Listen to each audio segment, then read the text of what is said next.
বিশ্বকাপের বাণিজ্যিক শেয়ার বিক্রি করে বড় বিনিয়োগ আনতে চাইছে ফিফা, আর তাতেই তোলপাড় বিশ্ব ক্রীড়া জগৎ।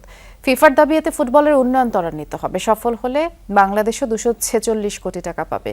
কিন্তু উয়েফার স্পষ্ট হুঁশিয়ারি, ফুটবল কোনো বিক্রির পণ্য নয়। এদিকে এই সিদ্ধান্ত বাস্তবায়ন হলে বিশ্বকাপ বয়কট করার ঘোষণা দিয়েছে ইউরোপিয়ান নেশন। চলতি সপ্তাহে জরুরি বৈঠক ডেকেছে। সিলন টি রপ্তানিতে শীর্ষে। সবুজ গালিচায় মোড়ানো ফুটবল কি তবে এবার টাকার কাছে বিক্রি হতে চলেছে? ফিফা সভাপতি জিয়ানি ইনফান্তিনোর এক চাঞ্চল্যকর পরিকল্পনায় এখন তোলপাড় ক্রীড়া বিশ্ব।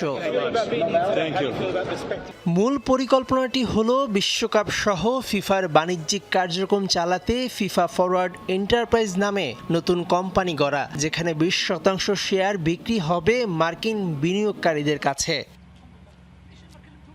কিন্তু প্রশ্ন হলো, এই পরিকল্পনা কিভাবে লাভজনক হতে পারে? ফিফা এবং তাদের আর্থিক সহযোগীরা মূলত বিশ্বখ্যাত মার্কিন ভেঞ্চার ক্যাপিটাল ফার্মের কাছ থেকে প্রায় $4 বিলিয়ন বিশাল বিনিয়োগ তুলে আনতে চাইছে। এই বিশাল মূলধন বিশ্বব্যাপী ফুটবলের বাণিজ্যিক বাজার, সম্প্রচার সত্য এবং ইভেন্ট অপারেশনে খাটানো হবে। এর ফলে ফিফার বার্ষিক আয় বহুগুণে বেড়ে যাবে।